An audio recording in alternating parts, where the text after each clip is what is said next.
Roll for initiative. Issue number 43 of the Roll for Initiative podcast. We are all back together. DM Vince, DM Nick, DM Jason. Hi. Hello. We're all sitting here together, and Matt is ever quiet in the background. It's evil overlord Matt. That's right. We are here. Lair, first show, underground. first show for all three of us back together. Hooray! Yay. All right, that There was the was show. much rejoicing. Yay! So, website. We've been updated. All the articles are up. All the news is up. So you can stop worrying that we pod faded. No, we're still alive and kicking. Right, Jason? What? Yeah, okay, whatever. He was busy. He was updating the website as we speak. Actually, you're kind of telling the truth. I fell behind on getting the pictures put back up. But all the shows have been going in the feed, and I see people getting them, so I hope everybody's enjoying it. Mm-hmm. So. Awesome. Okay. Let's head over into Sage Advice then, I guess. Sage Advice. So, Sage Advice for this week. Sage Advice. Here we are on Sage Advice, the segment where we give advice. No, I'm just kidding. We give advice, but not good advice. Well, do we give good advice? Wait a minute. I hope so. Sage advice. That's right. Give advice on the spice sage. Well, as always, we're going to encourage, as we do, voicemails. And the first voicemail we have from this week is from Guess Who, guys? Could it be Lass? Yes, it is Lass. Oh, I was wrong. Our wonderful forum moderator. And just in case you want to dial in, 570-865-4210. That's our hotline. Your hotline. And let's take a listen to the voicemail. Hi, fellas. It's Lass, and I have a question for the RFI podcast.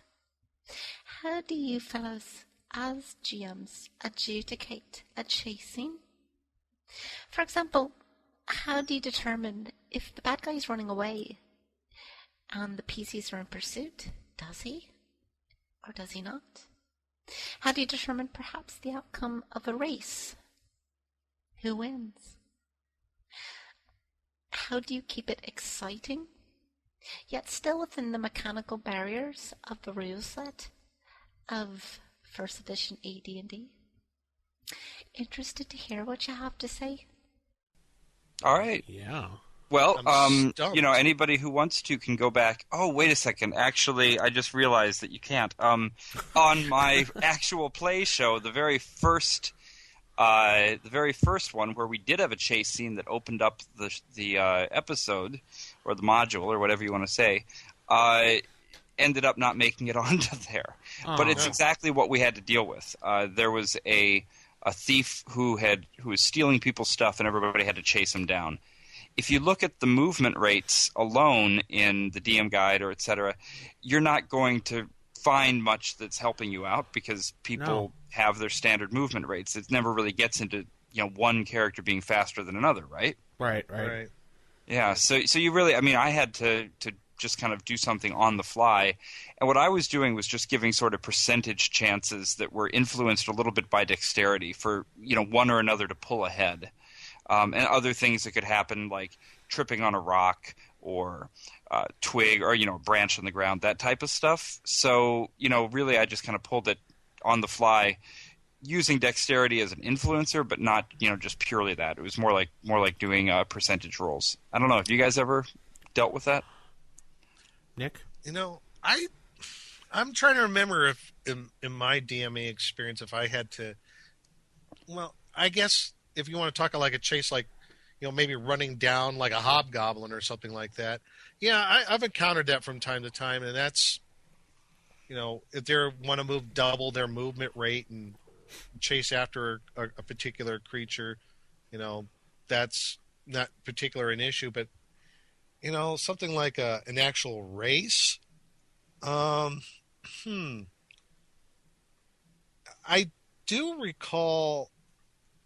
I might be wrong on this, but my mind is leading me to believe that I do recall a Dragon magazine article about, I know they had a thing about charioteering, and maybe about charioteering races, if you want to talk about that kind of race. And I think someone wrote up some rules on it.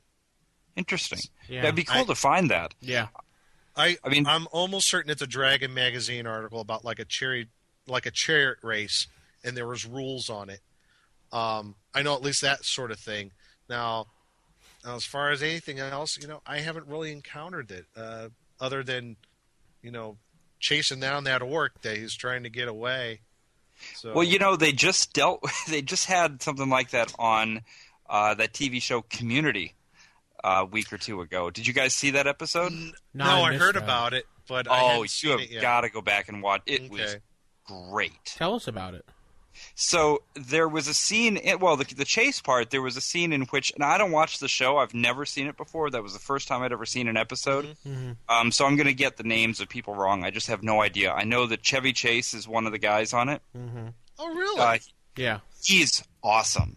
I mean, Chevy Chase is always awesome, right? Yeah, yeah. But he's really good in this.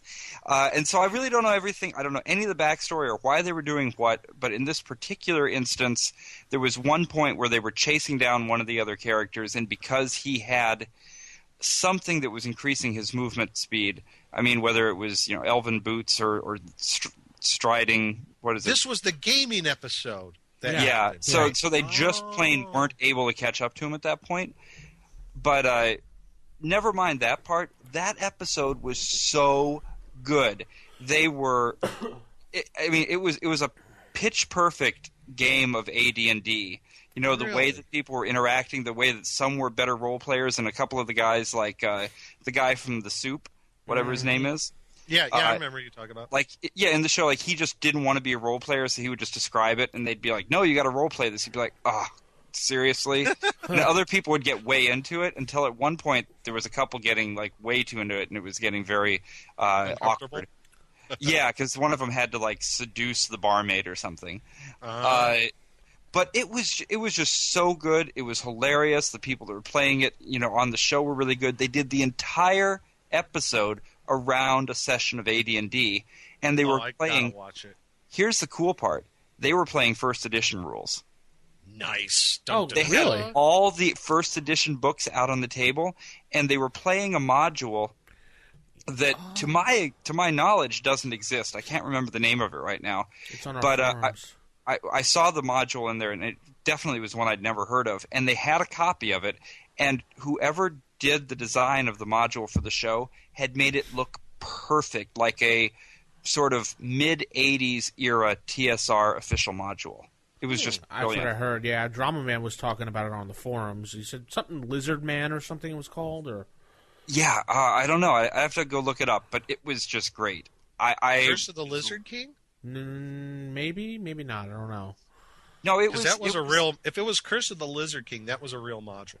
No, it was definitely not that. No, it was something we never heard of. Yeah. Yeah, I could. It might have been just made for this show, like you said. Yeah, probably.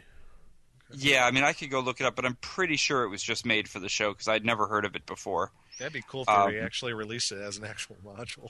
Let's see. Well, the show was called. It was the name of the episode was Advanced Dungeons and Dragons, and I'd have to go look it up to find out. Can you catch it anywhere online like Hulu or anything like that right now? Yeah, I think you can. Yeah. Oh, probably Hulu, Netflix, something like that. Yeah. So yeah, they had a chase scene and they just dealt with it by movement rate. Yeah, see, and that's how I do it too.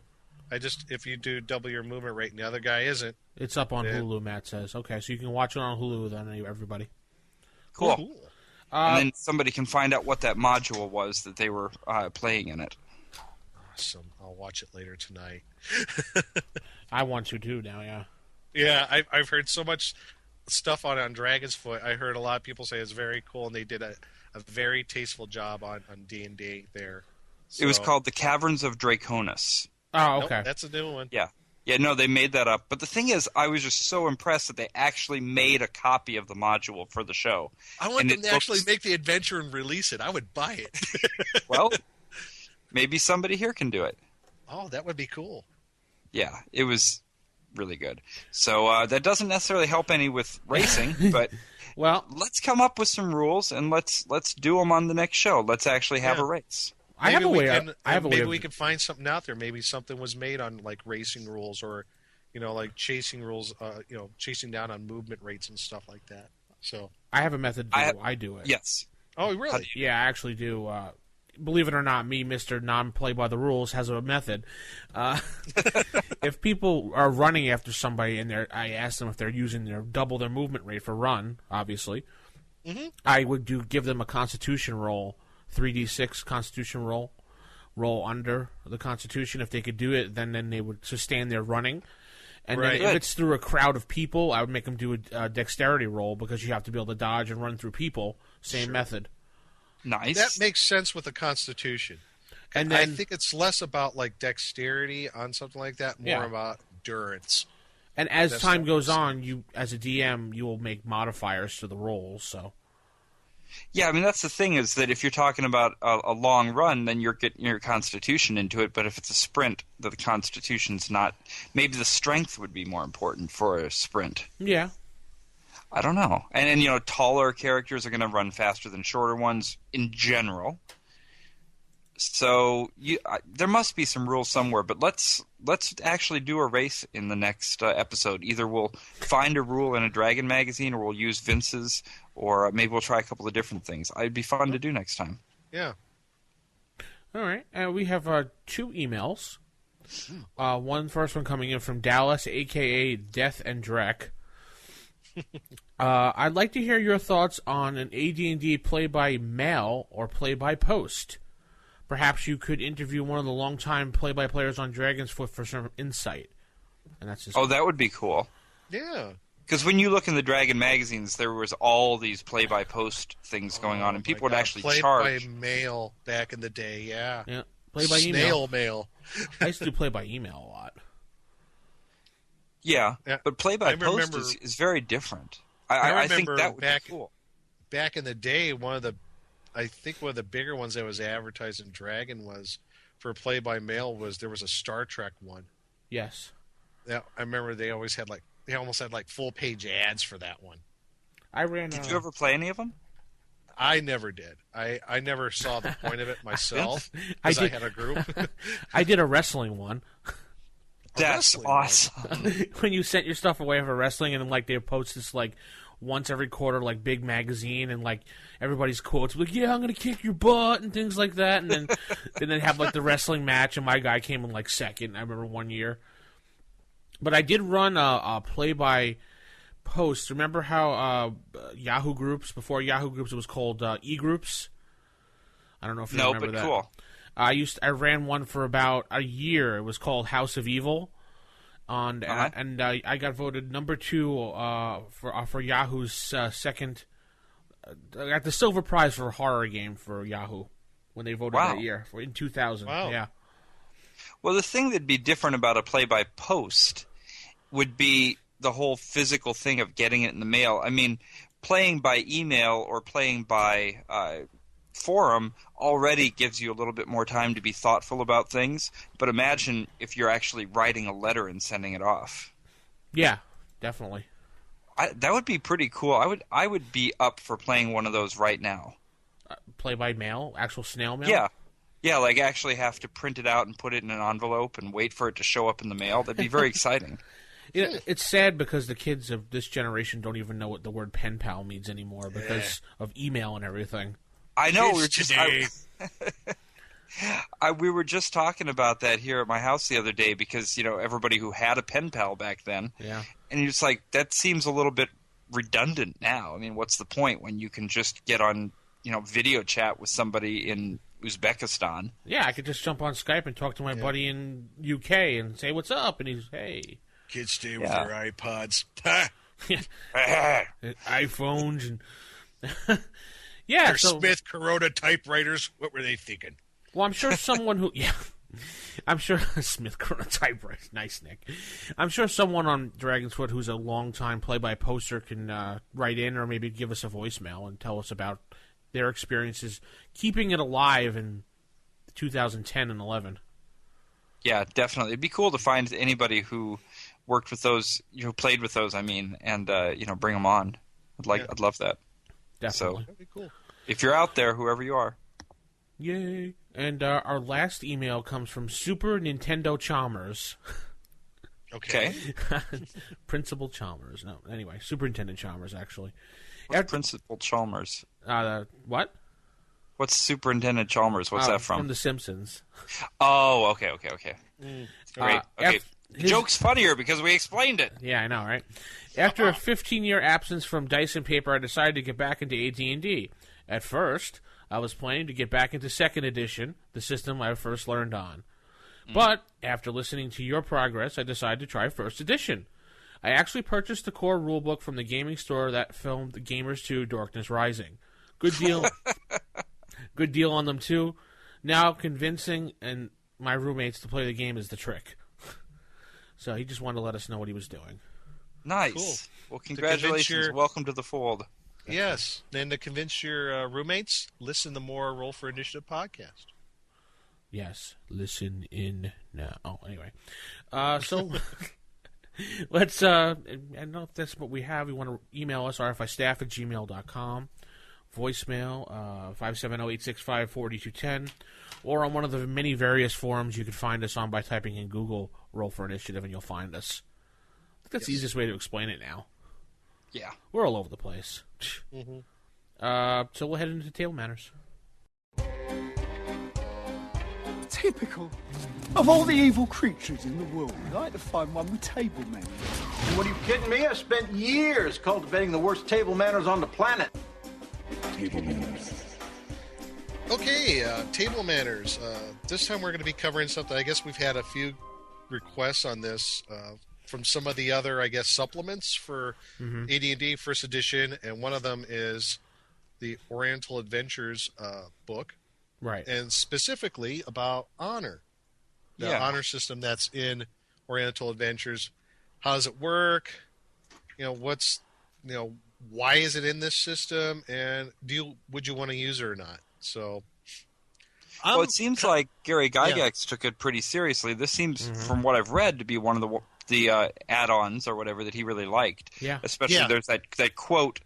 I don't know where it's from, but it's something I'm paraphrasing here. That what Gary Gygax said: if you ever have a character that reaches 0 or negative honor, you might as well just crumple him up and throw him away. There's no point in ever playing that guy again. That's directly from the book. I can find that right in the book here. Yeah. Right in the book. But a little bit about the honor system itself and how it works. What the point is, what it's all about is, and right out of the book, and this is on page 35 of Oriental Adventures, everybody listen out there, is a measure of the character's worth in the society, his dependability, his personal character, his trustworthiness, his decency, and more. So it's all of those things factored in about your character.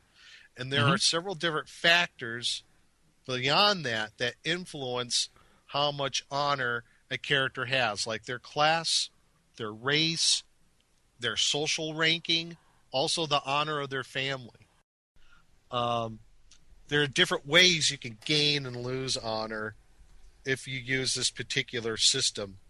One of the things is, like, for example, if a character, might like a cavalier or somebody or a paladin, if they lie about something, flat out lie to something, they might not gain any honor or lose honor. There's actually but the thing is about this one in Oriental Adventures, there are charts in here for the different Oriental Adventure classes, how they gain and lose honor. Okay. Yeah, you could be the most evil person in the land, but you can have as much honor as, like one of the highest ranking leaders in the land. You could be the person with the most dishonor and be the, the person with the golden heart. It doesn't really matter which way you go. Yeah, honor is not dependent on alignment. It's your own. Yeah, like how the code you live by and how everybody perceives you. Yeah, right. I mean, it doesn't change the core individual; it's their reputation. But being a character that needs to have standing in the community for whatever reason, you're some type of a leader. If your honor has dropped pretty low, you've been accused of crimes and people are talking behind your back that you welch on your debts and that you've run away from battles and that type of stuff. Yeah. You're going to need to do stuff to bring your honor back up if you're using this system. Now, one of the things about the system that I didn't like is like one of the things that you mentioned, Jason, is under effects of honor, the second paragraph. This, I thought, like I said, the rules are rather extreme, or I guess draconian would be a good term. Okay. First and foremost, if any character, no matter what race or character class, ever allows his honor to fall below 0, that character is out of the game. The player should crumple up the character record sheet and toss it away. Oh yeah, that's the See, that's a little extreme. I just don't see that. I think you can have characters play in low honor. I just think a lot of bad things are going to happen to you. Well, well, how much honor does a character start with? I mean, let's take this for a minute as an example. You've got.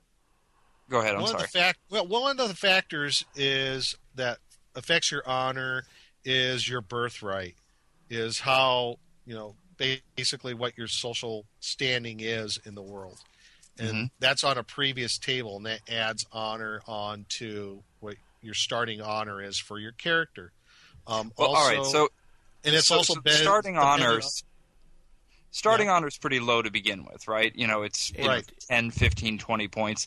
These are just for classes in the Oriental Adventures book, but you could come up with a pretty good example if you wanted to use them for thieves and paladins and fighters and magic users. Yeah, so that's what I was just looking at. Yeah, if you wanted to use this beyond Oriental Adventures in the larger scope of the whole AD&D classes that you might want to have, I guess you could expand that out. I guess you would just look at what classes would be closest to what you have from Oriental Adventures comparable to what's in the player's handbook and apply those base honor rules to it. Yeah, you could do that. I do have to say that sentence does make sense that Gary says in the book about might as well crumple up the character, because as we know, in feudal Japan time, everything was based on honor. So a man without honor didn't have a life to live, so they would kill themselves. So that's pretty much why he's saying you might as well crumple up the character sheet. Right. But if we're expanding this over to a larger campaign world beyond the Oriental setting and using the honor system outlined here in a Western campaign setting, that the standard campaign setting for AD&D, it doesn't really expand on it in the book how to include them. It doesn't. Well, you would just you'd come up with it yourself. But I guess what I was saying, you're saying what is it such a big deal to hit 0? And if you're starting with a character who at the very beginning has just a very small base amount of honor, and then they do something like being convicted of a crime and these types of things, well, at that early stage they've done a pretty lousy job of managing their reputation, so they've kind of gotten off to a bad start. And if you're playing in a world where you've decided that honor is going to be central to it, you might as well throw it away. But if you've just decided to bring the honor system over to a different setting because you like the way that it affects the game, and I can see that being kind of cool, then you don't necessarily have to do that. I mean, you could have a really interesting kind of Lone Ranger, or who was David Carradine's character in Kung Fu? What was he called? Well, whatever. You could have a really interesting kind of character who's been cast out of society and he's wandering because he's lost his honor and he's got to get it back. Yeah, that's a pretty interesting hook for a character. It would be. Now, when you were talking about how honor is seen, the honor of the character is seen from externally from other people, the higher honor that you get with this system, there are going to be some benefits, like expanding on the effects of honor on page 36. When you get to 75 honor points, you'll receive a gift from a powerful lord that is known to your character. Right. You get to 80 points, your name starts to appear in popular songs and poetry and the local and it goes on from there. you're at 90 points of honor, you're invited to come and serve as one of the most powerful lords of the land. So there's also negative. Not serve as one of the. No. We'll serve under. Serve one of them. Yeah. Mm-hmm. Serve under. Yeah. Yeah. Not serve as. That would be something. Now, also in the book it says the maximum amount of honor you can have is 100 points. So you can max out on that. So I guess it's a range from 0 to 100 on honor. But the honor keeps going up because you still have to accumulate for the family honor as well. Right, and your honor does affect family honor and vice versa. Something happens in the family, it can affect your honor total, either be it positive or negative. Sure. So, and those are outlined in the rules as well. The reason why I kind of know a little bit about this is because in the Hackmaster rule set, there is an honor system. It's like this. It's a lot more expanded because it expands on all the character classes and races. And so I'm a little more familiar with this and how it works in a all-encompassing system, not just in an Oriental setting. Right. It's so, in this effect, I could see how they took these rules for honor and kind of expanded it. And I understand it a little bit. As it is written here in Oriental Adventures, how we were talking before, if you want to expand this into a larger setting in AD&D, you could do it.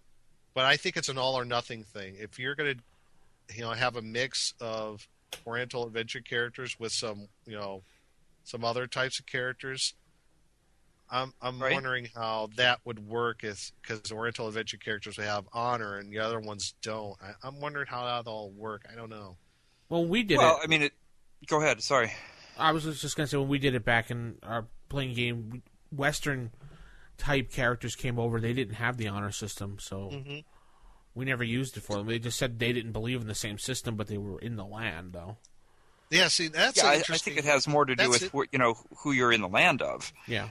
Right. It's an external thing. It's not an internal thing. So if you're somewhere that the society that you're in cares about your honor, then it's going to reflect on you, maybe more or less depending on who the character is. So if you have a Western knight who shows up in medieval Japan, in feudal Japan, in this game system, their honor is still going to matter, but maybe they'll be thinking, well, he's an outsider. We're not going to give him quite as much grief over having breached some protocols, and they're certainly not going to sing about him as much in songs as they would about somebody who's from there.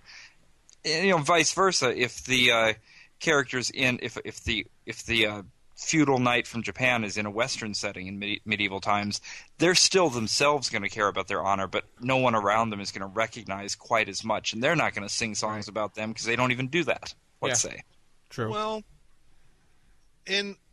as looking at this system, applying in a Western setting, I think it makes a whole lot of sense because, at least in a historical aspect, when you talk about like the troubadours and the minstrels in the late medieval period of Europe, they sang about knights and not necessarily ones that were fictional. They wrote songs about the local lords and their deeds of daring do and so on. So there is I think this honor system could work in both settings, but I think if you're going to do it, I think it has to be all or nothing.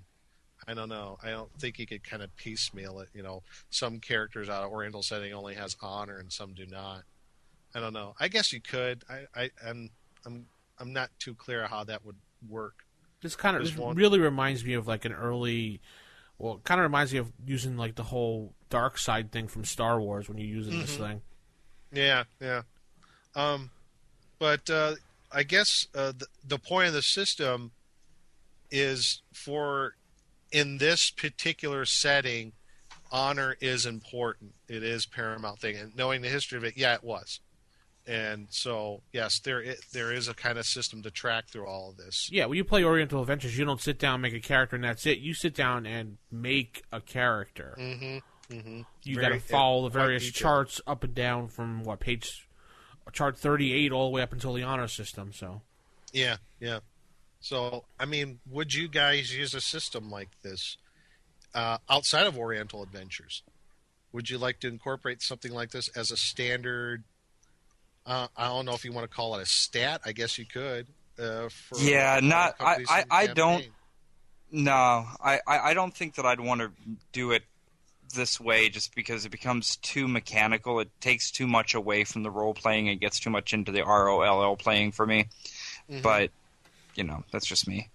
No, I agree. I wouldn't bring it outside of this system at all. Yeah, as written, I don't think I could in first edition AD&D. I know in the other system I said they have an honor system, and it does work for that because it's been written for all the character classes and everything. So That could be interesting. So, Yeah, I mean, this is the only book that I don't own, and I don't really like it because it's kind of too cartoony for me. But so I just wouldn't use it at all. But there you go. Everybody has their opinion. This is when we started. We nicknamed it 1.5. Well, not us, but someone else did. yeah, Right. yeah, So yeah. I don't know. I think it's kind of interesting. It makes sense for the setting that it's in, at least for me. good thoughts. Yeah. So that's honor in a nutshell. So anybody else have any input on that? I think we got a pretty good cover on that and pretty good grasp on that. And I guess we'll move on to our next section of game mechanics. You think I'm mad? Perhaps I am. What are you, a wizard, a genius? Darn. A perfectly good brain wasted. Game mechanics. Game mechanics.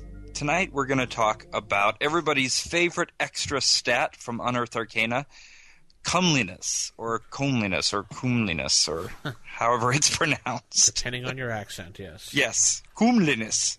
How pretty I am. Yeah, exactly. How pretty are you? So it's not charisma, although a lot of people have sort of treated charisma that way in the beginning, but really what it comes down to is just pure physical attractiveness. Right. It's Nice. just how good the character looks.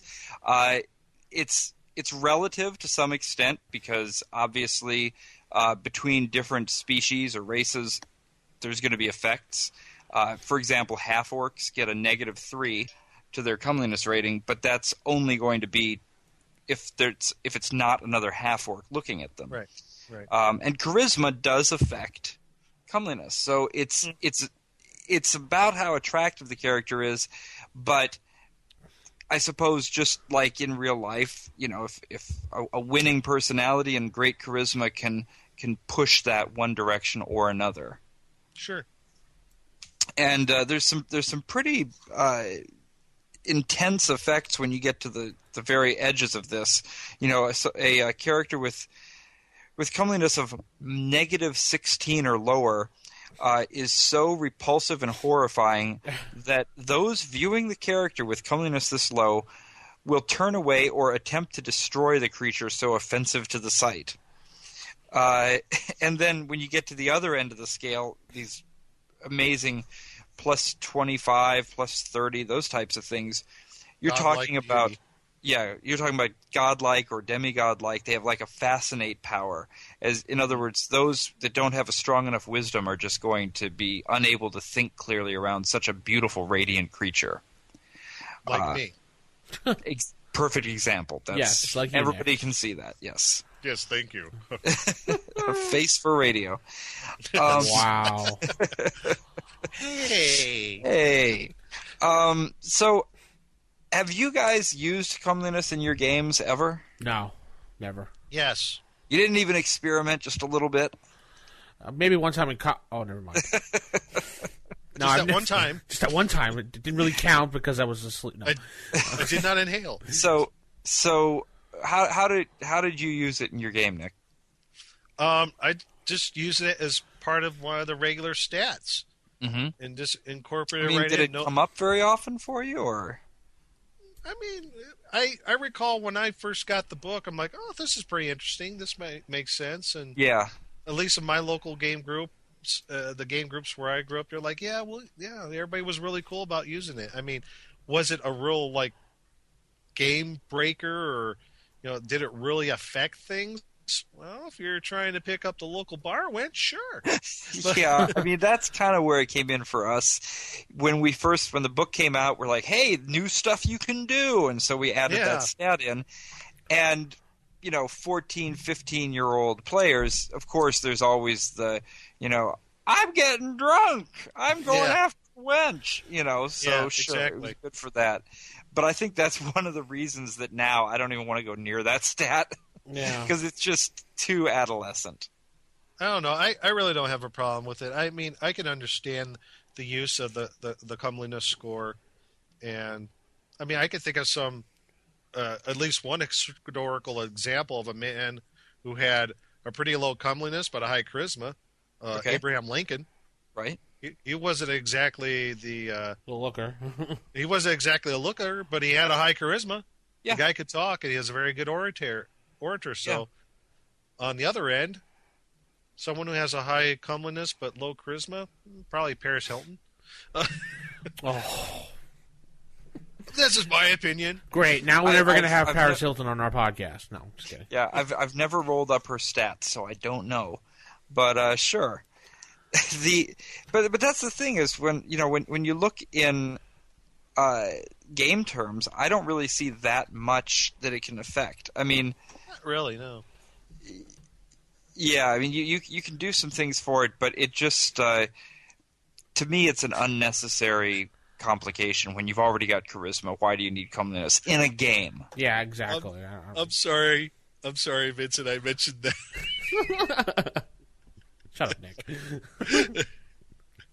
I just always never found charisma. Just use charisma. You don't need comeliness. I mean, they dropped it when they moved to the next edition. I mean, it's gone. Yeah, it was one of those things. You know what I think it probably came out of? I have no insight to this, any real insight, but this is my guess. Okay. Is that enough people were misusing charisma and treating it like that somebody said, why don't we just make a separate stat that specifically is about physical attractiveness? Mm-hmm. Now, why they decided that was something that they could spend their time on, and they didn't spend any time on things like determining who wins in a foot race, I don't know. I don't know. I wish Gary was around. We could ask him, maybe someone else at TSR that was around then who's still... Oh, my gosh. Okay, Matt, our producer, has found Paris Hilton's stats on Wired magazine. Shut up. Really? Done, Matt. Holy cow. You're right. I see that. Yep. You have a faster computer than I do. I can't see it yet. I got it here. Chaotic. All right. Chaotic neutral human. Really? Strength 9, yeah. Strength 9, intelligence 9, wisdom 9, constitution 10, dexterity 14, charisma 18, special abilities.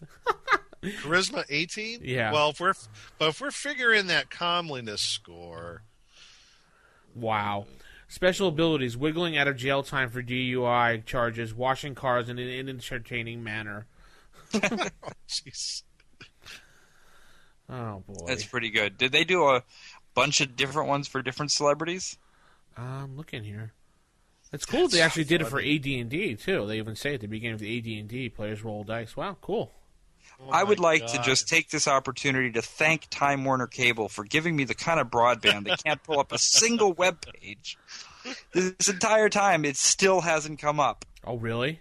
I just find it funny that someone came up with D&D stats for Paris Hilton. Oh, my God. That's great. That's too cool. Yes, and I think either it's really cool or someone's got way too much time on their hands. Yeah. All right, so if anybody who's listening to the show has a different opinion and finds comeliness to be a useful stat, please let us know. But it sounds like for now we have a consensus. It's a junk stat. Forget about it. It's more of a dump stat than charisma ever was. Yes. It's a dump stat for dump stats. The ultimate dump stat. They did one for... oh, you want to know, Jason? Yeah? They did one for Ron Paul as well. That's cool. And that's game... Ron Paul. Ron Paul. Okay. That's game mechanics for this week. Okay. Woo!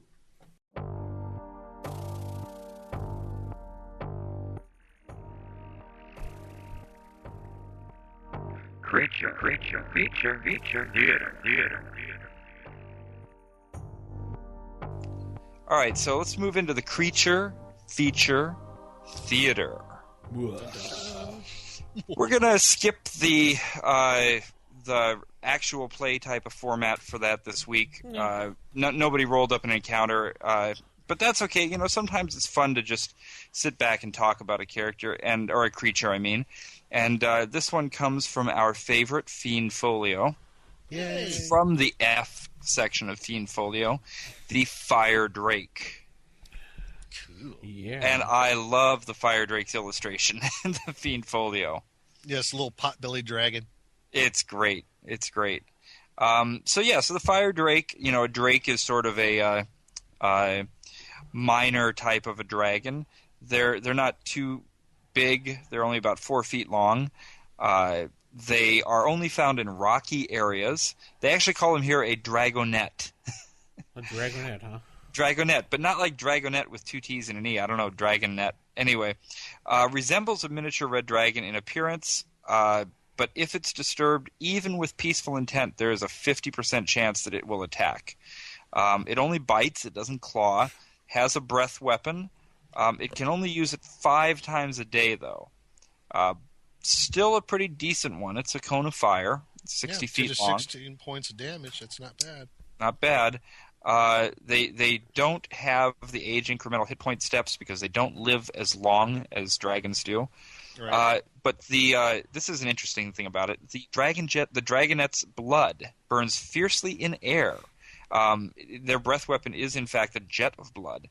It is inert if it's kept in a container underwater, so that swords dipped in the blood immediately become flaming swords for 3 to 6 melee rounds.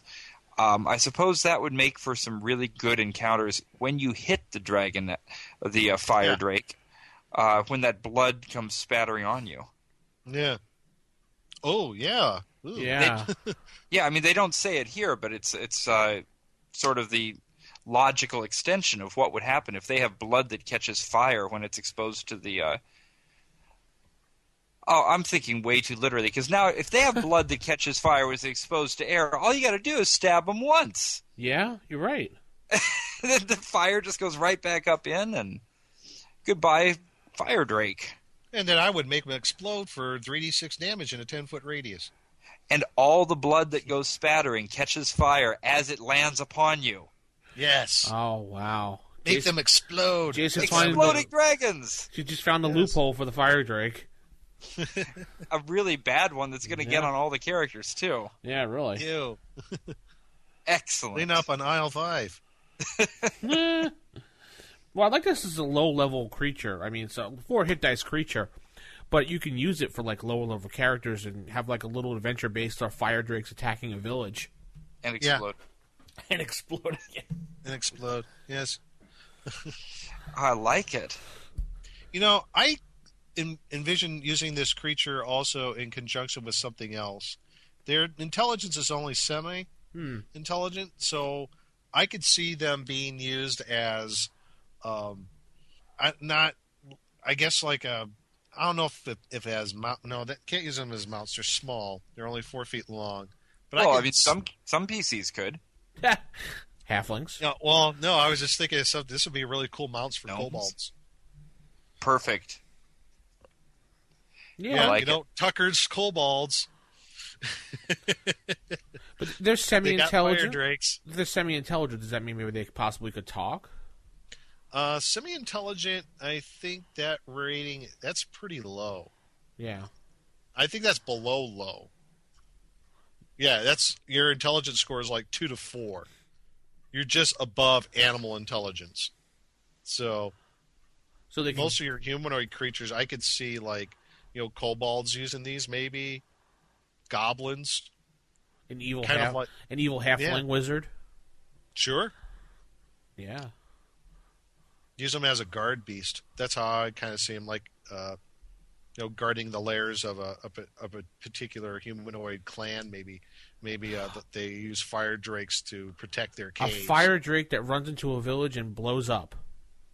I think they should be used to protect libraries. Oh, that's a great idea. Yeah, it's a really good idea. Maybe if there's, wherever they keep all the hay and the straw in town, they could keep them there. Yes. Yeah, that's a great place to keep them near the alchemist lab. Yes. There's all sorts of places you might want to keep a Firedrake. On a ship. On a ship. They're good on a ship. Yep. I just bit of sarcasm here. You think? I don't know. Well, their percentage in lair is 80%. You're not going to find them out wandering about so much. Maybe that's right, why. because they explode whenever explode. They're like the worst example, the worst thing ever to be hemophiliac Firedrake. Bummer of a birth defect. Nice. Oh boy. All right, so there's your Firedrake for you. Anybody use it? Yeah, in a nutshell. Yeah. I don't know if I've ever used it, but no. I could see the potential of using something like this. Oh yeah. I mean, I just like the idea of using them as like guard dogs for a lair of another type of creature. I think they would work perfectly for that. I love it. Yeah. An evil mage using them to go into another library of another mage to destroy it.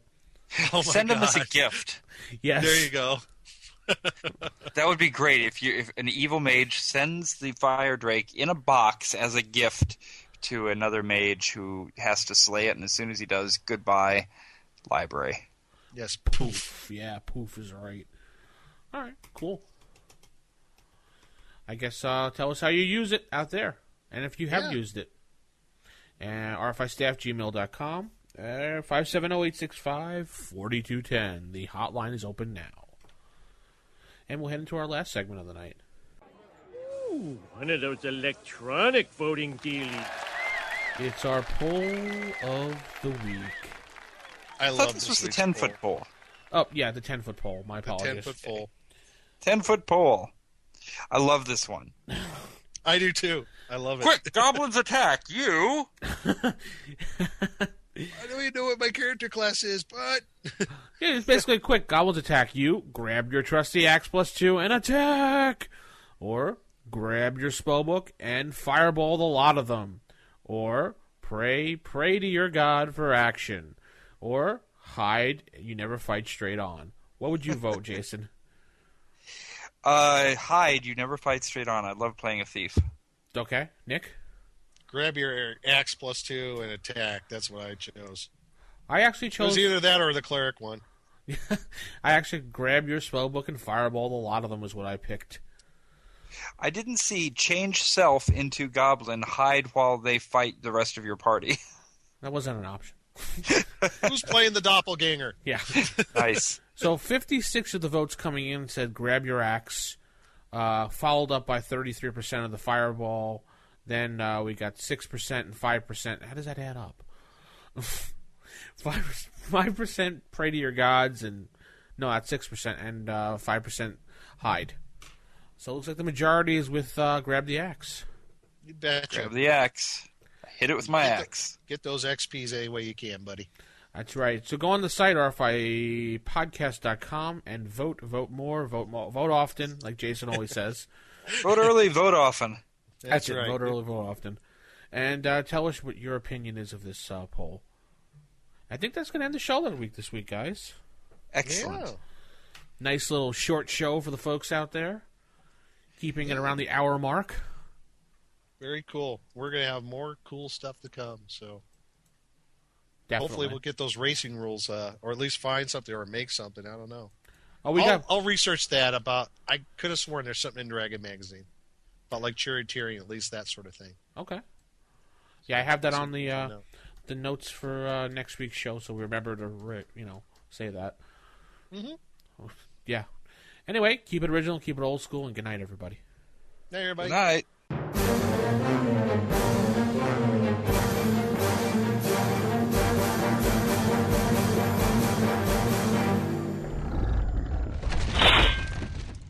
Roll for initiative.